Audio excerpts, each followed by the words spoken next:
Shivaya. Om Namah Shivaya. Om Namah Shivaya. Om Namah Shivaya. Om Namah Shivaya. Om Namah Shivaya. Om Namah Shivaya. Om Namah Shivaya. Om Namah Shivaya. Om Namah Shivaya. Om Namah Shivaya. Om Namah Shivaya.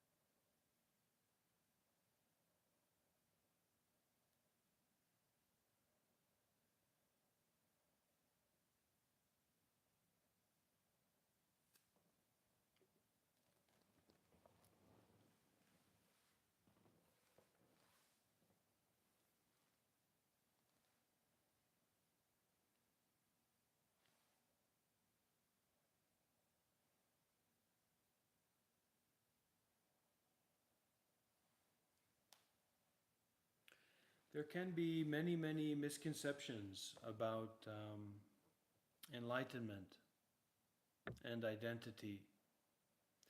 And in certain cultures and certain societies, there is a really deep and strong conflation with identity and the culture or the outward appearance. So it's true that I could live the rest of my life as a monk, but it's also true that we should be able to detach whatever we hold on to, whether it's good or bad or right or wrong. We should be able to detach. And that detachment or that letting go or that being free from whatever it is helps us to see clearly and helps us to continue on our path more fully.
So you can try this technique. Seems to work. So we get this idea, we want to meditate. And then we have this really wrong idea about meditation, that it means like we feel pleasure, we feel good, we have a meditation experience, right? So try this. Take that, okay, you want to meditate, and then immediately start complaining. Because, you know, not specifically, not like you're writing in your notebook, but start complaining like, "Oh, this is horrible. This is abysmal. This is this is beyond, like, I can't accept this. This is so horrible." And when that's starting to try to meditate, it means that you pull your mind in, you pull your attention into the body and the mind, right? And then immediately you're bored. There's nothing going on. You don't have your video game. You don't have your music or whatever. You're not talking with your friends. So it's immediately boring and stupid. And so try to come into the mind like that, right? And immediately start saying, this is horrible. And coming in means you start to become aware of the body, you start to become aware of the mind, you become aware of how unpleasant, this is. It's not a cheeseburger, it's not entertaining, etc. And you may start to feel, it's almost like a sarcasm. There's a little bit of sarcasm in it, even though you also really mean it, but it's kind of you mean it's horrible with the openness about being willing to feel it.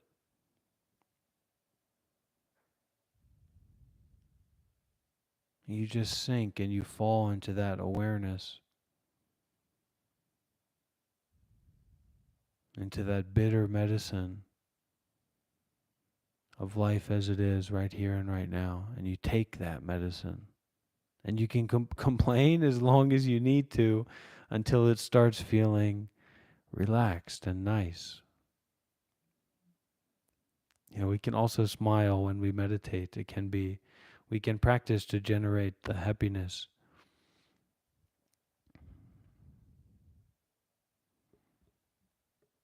Let's sit and feel horrible together for just a little bit. Immediately we bring our attention and it's, oh my God, this is so boring. This is so horrible. And just sink into that openness to horribleness. That openness to that complaining that brings you closer to being with that reality. You're almost making a prejudgment that is inherently false, that inherently falls away.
And the mind, when we start to meditate, the mind starts to like proliferate into dreaming or stories or thoughts, and you kind of cut that and just bring back the attention to the body. How horrible it is.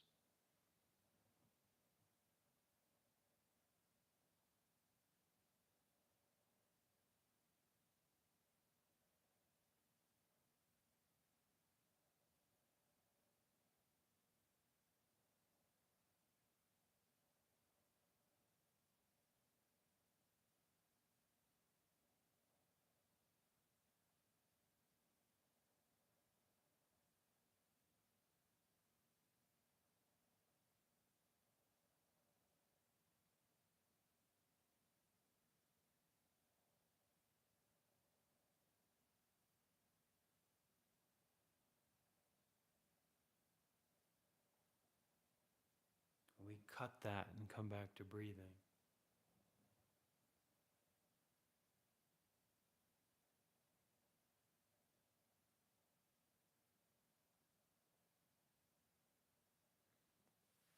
That big bad ego, it's like a trick.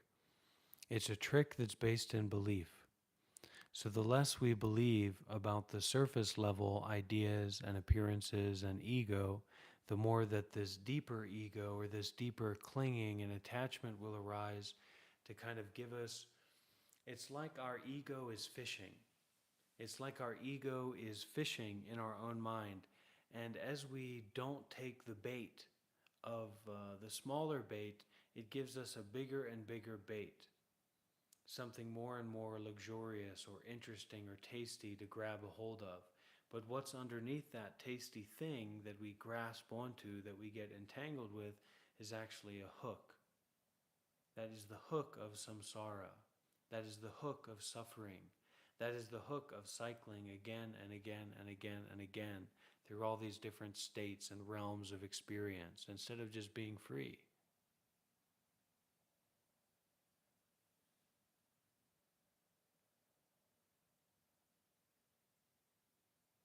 So we watch the hooks come and go, come and go, come and go without taking a bite.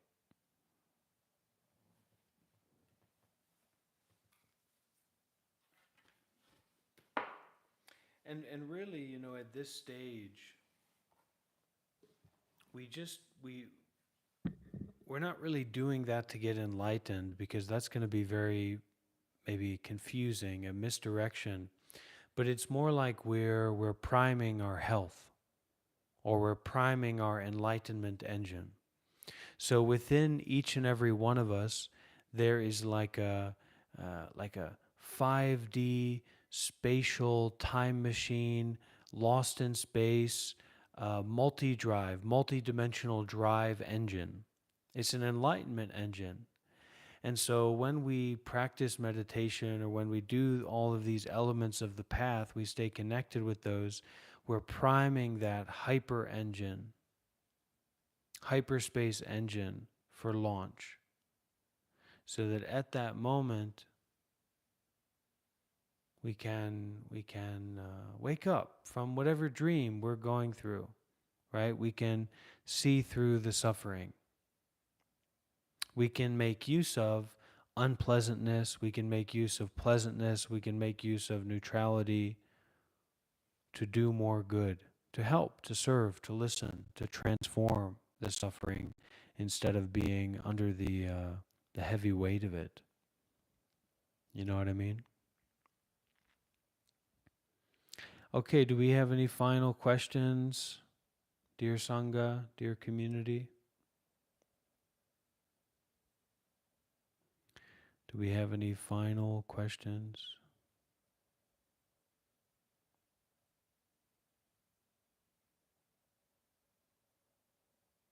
Or final sharing of experience?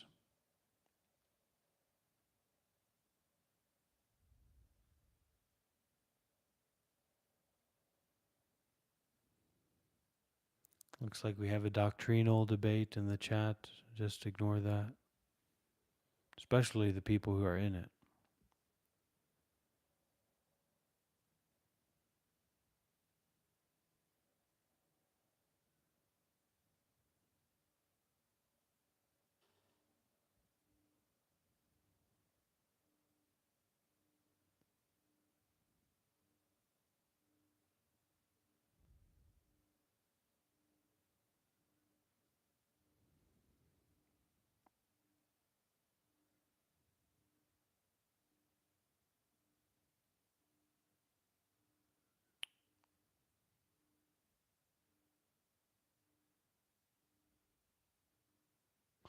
Okay, thank you, Chawanda.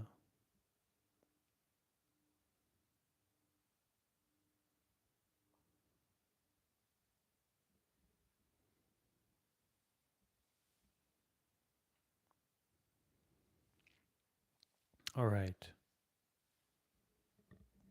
Enough is enough. The time has come to say hello, to say goodbye.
I will go to the Jim Jabung.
Good intuition, Kukui.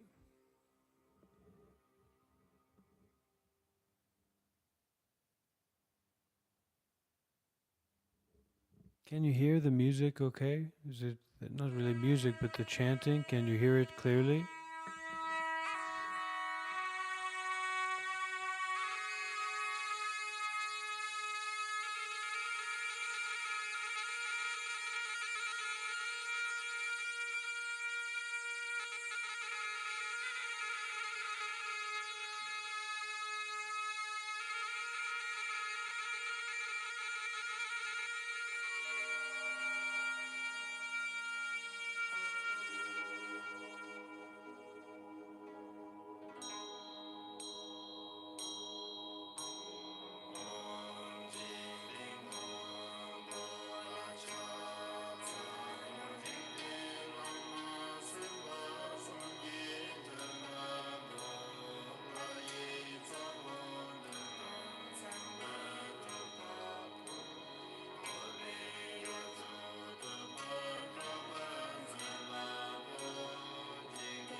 Alabanza de lo mil brazos de Avalokiteshvara by Lama Dorje from the album Mantra Maha Karuna.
Is shining brightly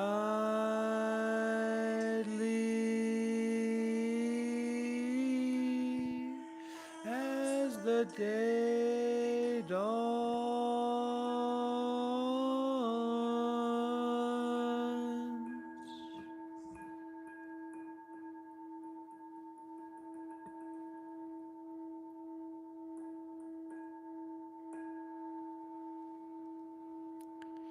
In stillness we sit,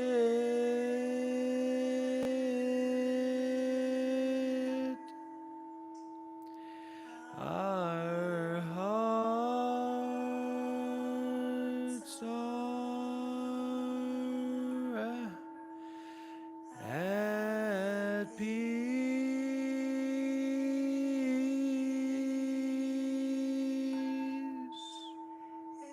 Smile is on our lips.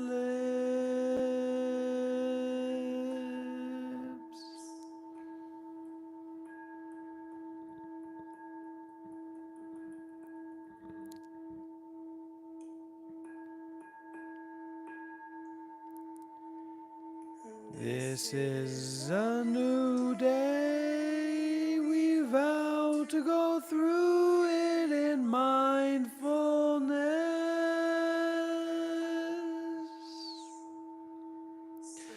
The sun of insight and rise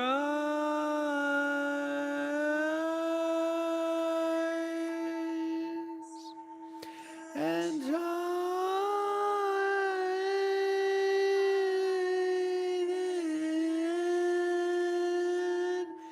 in every direction.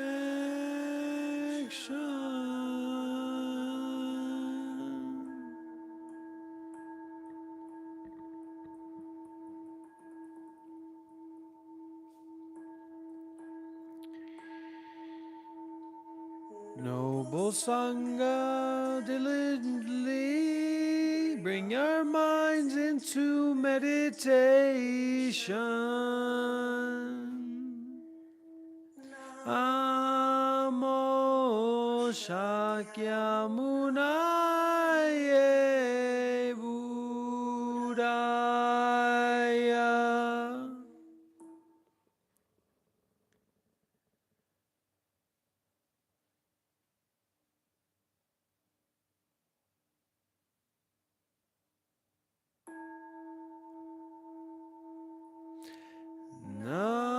Namo Shakyamunaye Buddhaya.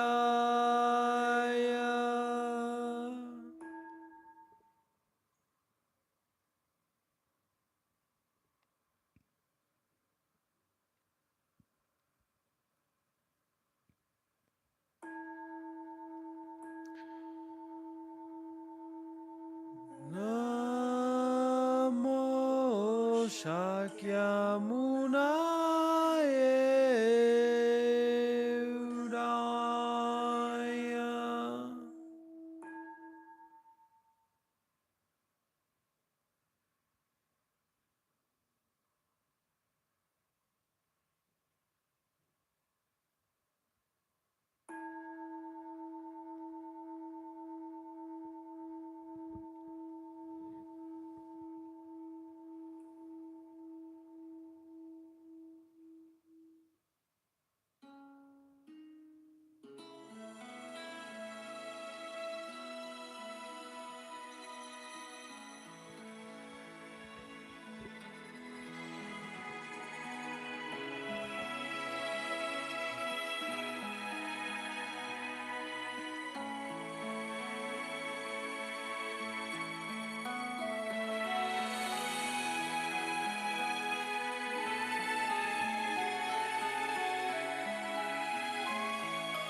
Om Bekanze, Bekanze, Ma Bekanze, Anza Samungate Soa, Eata, Om Bekanze, Bekanze, Ma Bekanze, Anza Samungate Soha, Deata.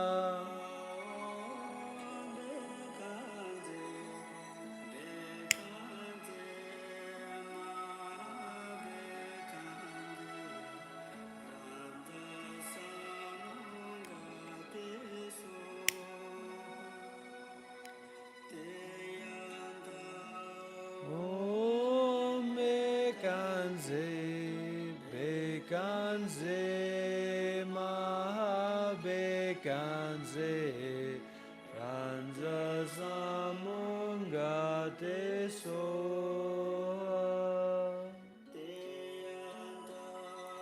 Om Bekanze, Bekanze, Ma Bekanze,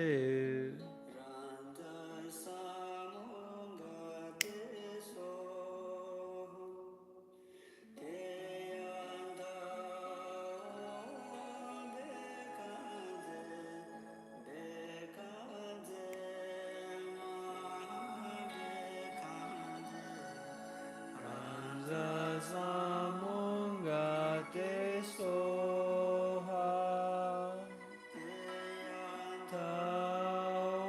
Om Bekanze, Bekanze, Maha Bekanze, Ranza Samungate Soha.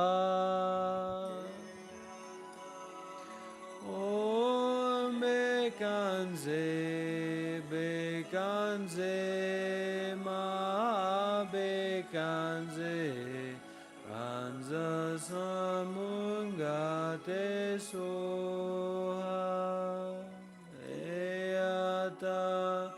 Om Bekanze, Bekanze, Ma Bekanze, Ranza Samungate Soa, Eata. Om Bekanze, Bekanze, Ma Bekanze, Ranza Samungate Soa.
He's really good.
This is a wealth deity, Jumbala.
Hey, join the club. I can't wait to get rid of this guy.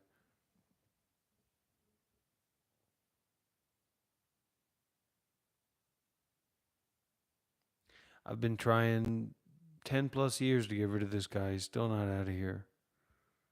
We'll get there, though, especially if we work together.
So, dear friends, may all of your obstacles be cleared.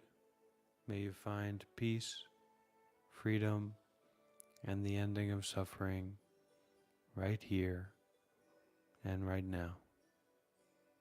See you again soon.